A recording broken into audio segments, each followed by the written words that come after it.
right, so a lot of developing news coming out in the last 24 hours. We have nuclear warnings and World War III threats that are being exchanged between the United States and Russia. Let's go ahead and take a look at the latest headlines and video footage so you can see it for yourself. Now, coming out here, you can see yesterday, September 30th, Trump's nuclear warning to Moscow. The president tells the Kremlin America has more nukes than anyone else and confirms that he sent lethal submarine to the coast of Russia after Putin allies World War III threats. Now, in addition to that, we saw in that big meeting with all the U.S. admirals and generals, Pete Hegseth tells top generals, prepare for war. Now, I'm going to share with you some video footage so you can see it for yourself. And he also issues a warning to our adversaries. He says, to our enemies, FAFO. And I've seen articles coming out saying a lot of people don't know what that means. If you know what that means, drop it in the comments, FAFO.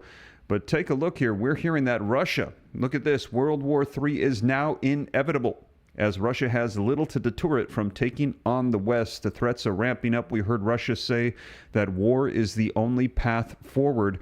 And take a look at this coming out yesterday as well in foreign news media outlets. Putin issued a fiery speech on Russia's reunification day, stuns the U.S. as he mocks Trump in his address. Putin has come out and vowed to win a righteous battle, saying that what is taking place right now is a righteous war for Russia, and he says they will win. And he is actually calling for a draft to be issued in Russia to bring more people in to fight in this righteous war. So let's go ahead and take a look at the video footage so you can see it for yourself. So a big part of those changes will be Secretary Hegseth's 10-point plan to refocus the military and elevate what he calls a warrior ethos and prepare for war with the goal of getting rid of, quote, wokeness.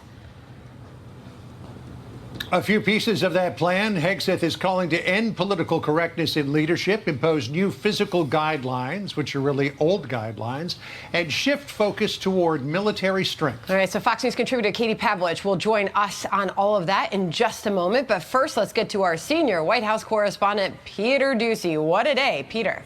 And Sandra, it all boils down to the Secretary of War, Pete Hegseth, wanting more accountability. He wants higher standards for the men and women serving our country in uniform, and he wants greater consequences for America's adversaries. Should our enemies choose foolishly to challenge us, they will be crushed by the violence, precision, and ferocity of the War Department. In other words, to our enemies, FAFO. If necessary, our troops can translate that for you.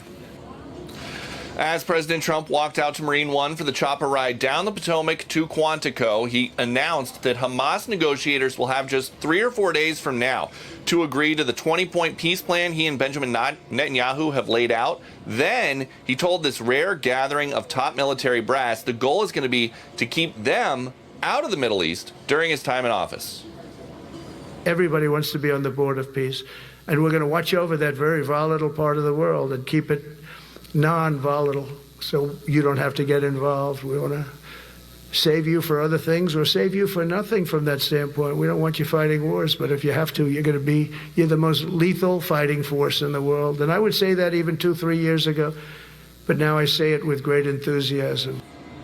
The commander-in-chief also spoke a little bit to this gathering of top military brass about the war in Ukraine. He said that he is so disappointed in Vladimir Putin, and he again suggested that the Russians may be a paper tiger. Sandra. All right, Peter Doocy live at the White House for us. Thank you, John.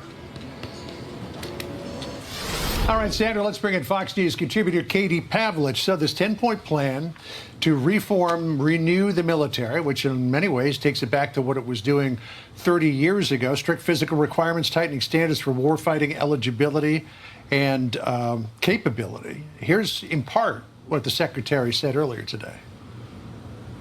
From this moment forward, the only mission of the newly restored Department of War is this: warfighting. Preparing for war and preparing to win. Unrelenting and uncompromising in that pursuit. Not because we want war. No one here wants war. but it's because we love peace. So you watched the whole thing. What did you think? Well, there are a couple main themes. The first is that this is simply carrying out President Trump's promise on the campaign trail to rebuild the military and to get rid of distractions. When you listen to the Secretary of War, they're talking about getting rid of distractions that make it less likely that the Department of War can carry out its mission.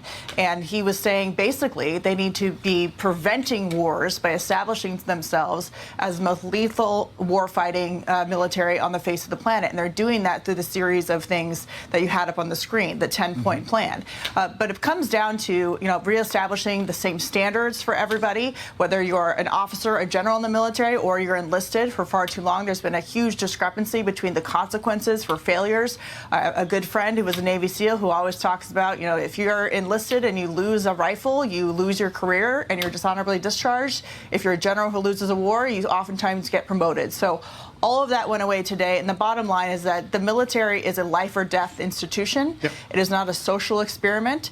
And this is something that the president made clear when he ran for office the third time and won, and something that he particularly has tasked the Secretary of War, Pete Hegseth, with carrying out. All right. Hey, we should point out to our viewers at home that we're not seeing as much of Katie as we normally do because of some technical glitch. Your lips and your voice aren't matching up. We're working on getting that fixed. Here's Hegseth on service members, male or female, not making the cut. This is what he said.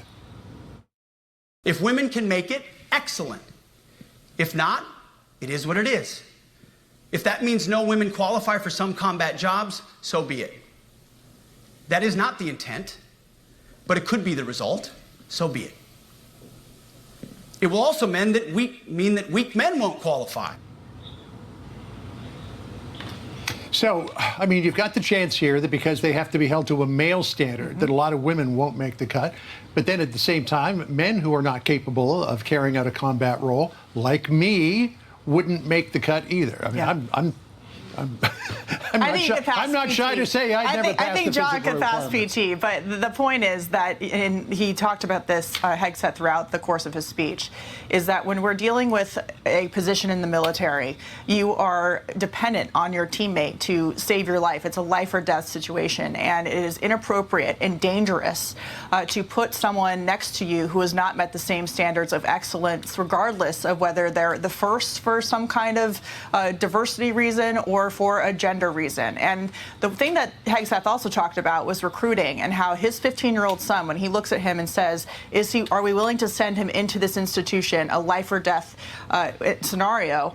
And if the answer is yes, but the leadership has failed to do their job. And he went on to say that my son is no more important than all the sons of America and daughters of America are making this tough decision about whether they're going to go into the military and serve their country. And it's inappropriate for leadership, for social justice or experimental reasons, to be putting unqualified people next to their sons and daughters in the field when these are life or death situations. They're really trying to protect people's integrity and make sure that the mission is free of distraction. Hegseth did say, he said, the enemy doesn't care whether you're a man or a woman. They're trying to kill you. They do not indeed. Neither does the backpack or the rucksack that you have to carry or the artillery shell that you have to lift. You are either capable or you're not capable. Exactly. And if you have one standard for everybody, then there's no discrimination at all. Yep. Now, this article says that Donald Trump has threateningly reminded Russia that the U.S. has the most nuclear weapons in the world, which actually, I believe I've seen that Russia is the #1 nuclear warhead nation in the world. But Donald Trump is saying, no, it's the United States. Trump, speaking at a rally at Quantico, Virginia on Tuesday, was discussing the use of nuclear warheads when he boasted to Moscow about America's nuclear capabilities. He said, frankly, if it does get to it, we have more nuclear weapons than anyone else. We have newer weapons. The U.S. president bragged in that meeting.